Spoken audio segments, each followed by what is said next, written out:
ছিল চায়ের কাপ। অনেকের জন্য সকাল সকাল চা বানিয়ে এনেছে। অনেক কখনো বাড়িতে চা খায়নি। হ্যাঁ, বন্ধুদের সাথে বাইরে খেয়েছে। তবে আজ সাদিয়ার এমন পরিবর্তন অনেকের হজম হচ্ছে না। অনেক বেশ তিক্তভাবে সাদিয়ার দিকে তাকিয়ে থাকে। সাদিয়া বলল, ভাইয়া রুমে আসতে পারি? অনেক সাদিয়ার মুখ থেকে ভাইয়া ডাক শুনে এক প্রকার ধাক্কা খায়। সাদিয়া তাকে ভাইয়া ডাকছে, এটা কি আদৌ সম্ভব? অনেক সাদিয়াকে রুমে আসতে বলে।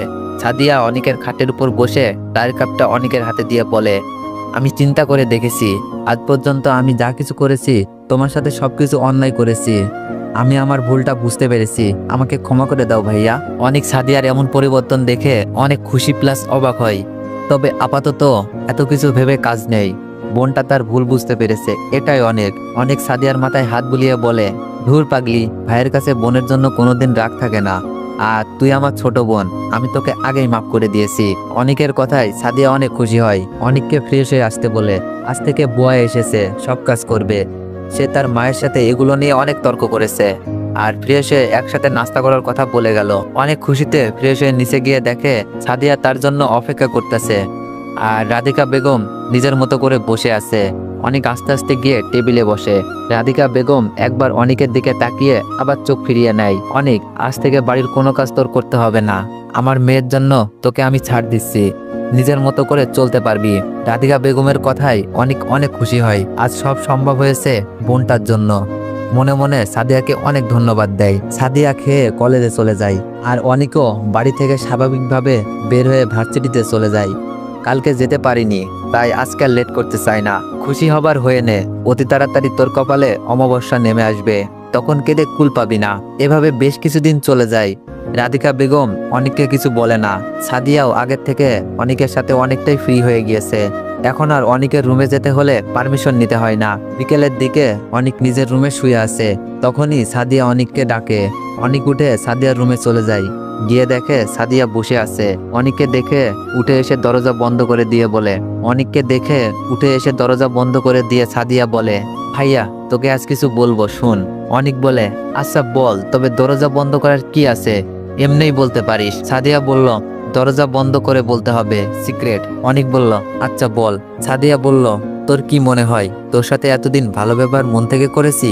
কখনোই না। সাদিয়া কথাগুলো বলে তার জামার হাতার দিকে কিছু অংশ টেনে ছিঁড়ে ফেলে, বুকের দিকে কিছু ছিঁড়ে ফেলে। রাধিকা বেগম আর আকরাম সাহেবকে চিল্লিয়ে ডাকতে থাকে বাঁচানোর জন্য। সাদিয়ার এমন কর্মকাণ্ড দেখে অনেক হয়ে দাঁড়িয়ে থাকে। সবকিছু যেন তার মাথার উপর দিয়ে যাচ্ছে। অনেকের টি শার্টটা টান দিয়ে ছিঁড়ে ফেলে সাদিয়া। তখনই দরজার পাশ থেকে আকরাম সাহেব সহ রাধিকা বেগম চিল্লাতে থাকে। সাদিয়া তড়িঘড়ি করে দরজা খুলে রাধিকা বেগমকে জড়িয়ে ধরে বলতে থাকে, আম্মু, ভাইয়া আমার সর্বনাশ করে দিতে চেয়েছিল, আমি কোনো রকম নিজেকে বাঁচিয়ে বের হয়েছি। মেয়ের এমন কান্না দেখে আকরাম সাহেব নিলয়কে কষিয়ে থাপ্পড় লাগিয়ে দেয়। বুকের মাঝে একটা লাথি দিয়ে দুই হাত পেছনে ফেলে দেয়। আকরাম সাহেব বলে, তোকে আমি আমার সন্তানের থেকেও বেশি ভালোবাসতাম, আর তুই আমার মেয়ের সর্বনাশ করতে চেয়েছিস? ছি, নিজের ওপর ঘৃণা হচ্ছে। তোকে নিজের সন্তানের থেকেও আদর স্নেহ করেছি, আজই আমার বাড়ি থেকে বের হয়ে যা। অনেক বলল, চাচ্চু বিশ্বাস করো, আমি কিছু করিনি। সাদিয়াকে আমি আমার ছোট বোনের মতোই দেখি, বিশ্বাস করো আমাকে। আকরাম সাহেব বলল, বিশ্বাস আর তোকে?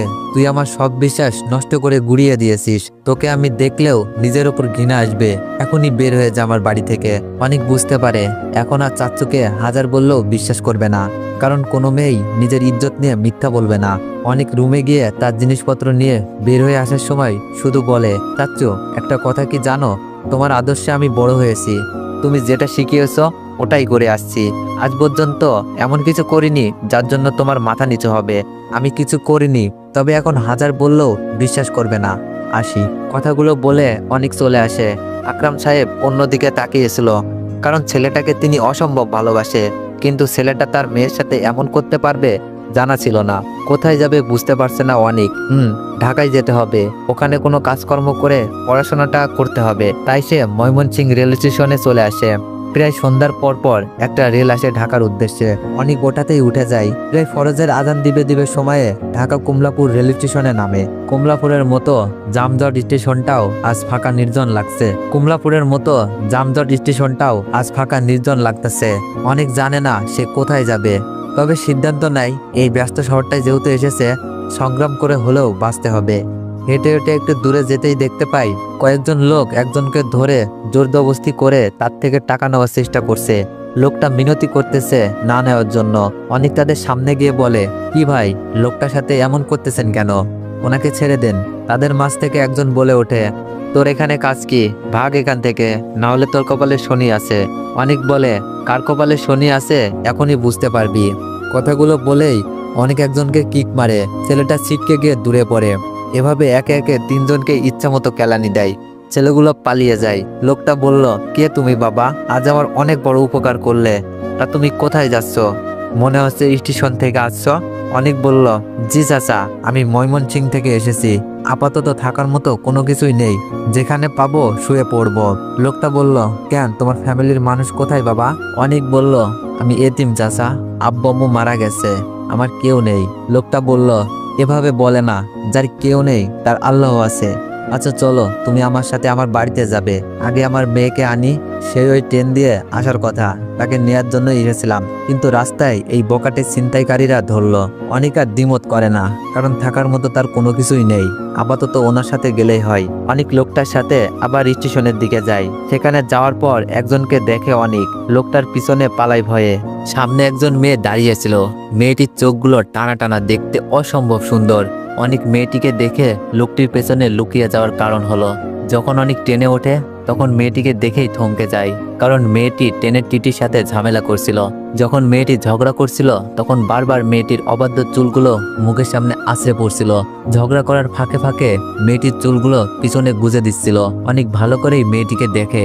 ঝগড়া করার কারণে নাকটা অসম্ভব লাল হয়ে আছে। বলতে পারা যায় অনেক প্রথম দেখাতেই ফিদা হয়ে যায়। দুধে আলতা গায়ের রং। একটু পর মেয়েটি ফুলতে ফুলতে নিজের সিটে গিয়ে বসে। অনেক মেয়েটিকে দেখার জন্য তার সামনের সিটে গিয়ে খালি জায়গায় গিয়ে বসে। এভাবে কিছুক্ষণ যাওয়ার পর মেয়েটি ওয়াশরুমে যাওয়ার জন্য উঠে ওয়াশরুমে চলে যায়। অনেক খেয়াল করলো মেয়েটির সাইড ব্যাগ থেকে 100 টাকার 3টা নোট পড়ে যায়। অনেক তড়িঘড়ি করে টাকাগুলো হাতে নেয়। মেয়েটিকে দিয়ে যদি একটু কথা বলা যায়। অনেকের ভাবনার মাঝেই মেয়েটি ওয়াশরুম থেকে বের হয়ে নিজের সিটে এসে বসে। তখনই অনেক বলল, হ্যালো মিস, আপনার ব্যাগ থেকে এই টাকাগুলো পড়েছে। অনেকের দিকে একবার আরেকবার টাকাগুলোর দিকে তাকিয়ে মেয়েটি তার সাইড ব্যাগ চেক করে দেখে টাকা নেই। সাথে সাথে মেয়েটা অনেকের হাত থেকে টাকাগুলো গুনে অনেককে প্রশ্ন করে, এই 100 টাকা কম কেন? বের করেন আমার 100 টাকা, না হলে আজকে আপনার অবস্থার 12টা বাজাবো। এভাবে মিল দিয়ে আমার কাছ থেকে টাকা নেওয়ার ধান্দা বের করেন, দিন আমার বাকি 100 টাকা। অনেক মেয়েটার এমন কথাই খাওয়া হয়ে যায়, কারণ একে তো উপকার করলো, তার উপর তাকেই ফাঁসিয়ে দিচ্ছে। অনেক বলল, কি যাতা বলছেন মিস, আমি তো আপনার টাকাগুলো দিয়ে আপনাকে সাহায্য করেছি, এখন আবার আমাকেই ফাঁসিয়ে দিচ্ছেন। কোথায় ধন্যবাদ দিবেন তা না। মেয়েটা বলল, ধন্যবাদ দিতে আমার বইয়েই গেছে। দেখুন, আপনাদের মতো চোরদের আমার ভালো করেই চেনা আছে। টাকা দিবেন নাকি আমি মানুষ ডাকবো বলুন। অনেক বুঝতে পারে এখন যত কথা না বলবে ততই নিজের ভালো। পকেটে হাত দিয়ে দেখে তার কাছেও 100 টাকার একটা নোট আছে। সেটা মেয়েটাকে দিয়ে দেয়। মেয়েটা টাকা নিয়ে ভালো করে দেখে বলে, আমাকে কি আপনার আবুলের বউ মনে হয়? আমার নতুন টাকার নোট, আমার নতুন টাকার নোটটাই আমার লাগবে। এটা আমার টাকা না, আমার টাকা আমাকে দিন। অনেক বলল, আল্লাহ, এ কোন ঝামেলায় পড়লাম। দেখুন মিস, আমি আপনার টাকা নিইনি, তারপরও আপনি যখন বলতেছেন টাকা আমি নিয়েছি, তাই আমার কাছ থেকেই টাকা দিয়েছি, যাতে আপনার অপবাদ থেকে মুক্তি পাই। মেয়েটা বলল, তা বললে হবে না, আমার টাকা আমাকে দিতেই হবে। এগুলো কথা বললে লাভ হবে না, দিন বলছি। অনেক এখন যেন কান্না করে দিবে। কেন যে সে পরোপকার করতে গেল, এখন নিজের টাকাও গেল, সাথে চুরির অপবাদ। উপায় না পেয়ে অনেক ট্রেনের মধ্যে দৌড় দিয়ে অন্য বগিতে চলে যায়। লোকটা বলল, কি বাবা, কোথায় হারিয়ে গেলে?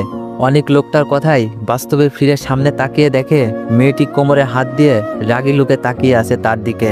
অনেক শুকনো একটা হাসি দিয়ে ঢোক গেলে লোকটি বলল, মা মায়া, আজকে এই ছেলেটার জন্যই আমি বেঁচে গেলাম। মেয়েটি বলল, কেন বাবা, কি হয়েছিল তোমার? লোকটি বলল, আর বলিস না, এখানে আসার সময় একদল ছিনতাইকারী আমাকে ধরে বসে, হাতে ছুরিও ছিল। আমার কাছে যা আছে দিতে বললে না করায় আমাকে মারতে আসছিল। তখন এই ছেলে এসে ছিনতাইকারীদেরকে মেরে আমাকে বাঁচিয়েছে। মেয়েটি বলল, এই ছেলে, আপনাকে ধন্যবাদ আমার আব্বুকে বাঁচানোর জন্য, এখন যেতে পারেন। লোকটি বলল, আরে শোন, ছেলেটা আমাদের সাথে আমাদের বাড়িতে যাবে। মেয়েটি বলল, কেন আব্বু, আমাদের বাড়িতে কেন?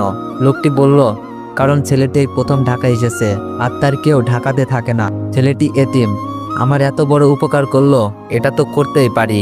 মেয়েটা আর কিছু বলল না, তবে একটা রাগী লোক অনিকের দিকে দিয়ে চলে যেতে থাকে সামনের দিকে। লোকটি বলল, কি বাবা, দাঁড়িয়ে রইলে কেন? চলো চলো আমাদের সাথে। অনিক আর কথা বাড়ালো না, কারণ লোকটার সাথে না গেলে সে কোথায় থাকবে তার জানা নেই। তাই অনিক কোনো দ্বিমত পোষণ করেনি। তারা একটু হাঁটার পরই বিশাল একটা বাড়ির সামনে এসে দাঁড়ায়। মেয়েটি গেটে ঢুকতেই যাবে, তখনই দারোয়ান এসে দরজা খুলে দেয়। অনিক হা করে তাকিয়ে আছে। এত বড় লোক মেয়ে কিনা ট্রেন দিয়ে চলাচল করে? অনিকের মনে হাজার চিন্তার বাস। তখন লোকটি অনিকের সামনে এসে বলে, বাবা দাঁড়িয়ে কেন, চলো ভিতরে চলো। অনিক বলল, এত বড় বাড়ি আপনাদের আঙ্কেল? আঙ্কেল বলল, হ্যাঁ বাবা, আমার বাড়ি এটা। কেন, পছন্দ হয়নি? অনিক বলল, কি বলেন আঙ্কেল, পছন্দ হবে না কেন? তবে আপনারা এত বড় লোক, তাহলে এত সাদাসিধা ভাবে কিভাবে থাকেন? না মানে আপনার মেয়ে ট্রেন দিয়ে আসলো আর আপনি গাড়ি না নিয়ে একা একা রেল স্টেশনে গেলেন মেয়েকে পিক আপ করতে?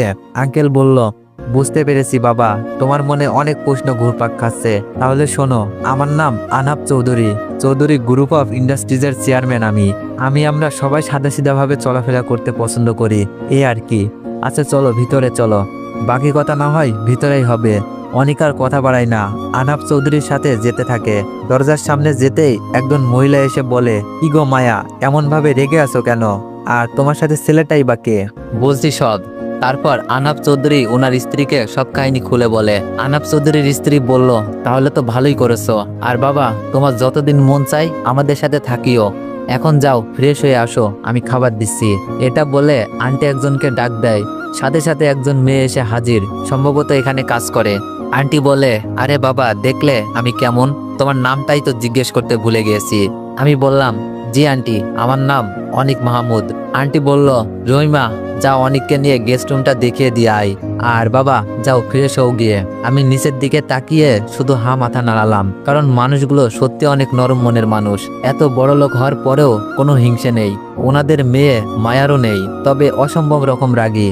উপর দিকে আমার চাচি আর আমার চাচাতো বোন, তাদের কথা মনে আসতেই বুক ছেড়ে একটা দীর্ঘশ্বাস বের হয়ে আসে। আমাকে রুম দেখিয়ে রহিমা চলে যায়। আমি ফ্রেশ হয়ে এসে খাটে বসতেই রহিমা আবার হাজির। ভাইজান, আপনারে খালাম্মা ডাকে খাওয়ার জন্য। আসলে বাসা থেকে আসা পর্যন্ত কিছুই খাইনি, ক্ষুধায় পেট চুচু করছে, তাই ওনাকে বললাম আমি আসতেছি। রহিমা চলে যায়। আমি নিচে গিয়ে থমকে যাই, কারণ নিচে। তো এভরিওয়ান, নেক্সট পার্টের জন্য অপেক্ষা করুন। আর যারা যারা চ্যানেলে নতুন আছেন সবাই একটু চ্যানেলটি সাবস্ক্রাইব করে দিয়েন। ধন্যবাদ।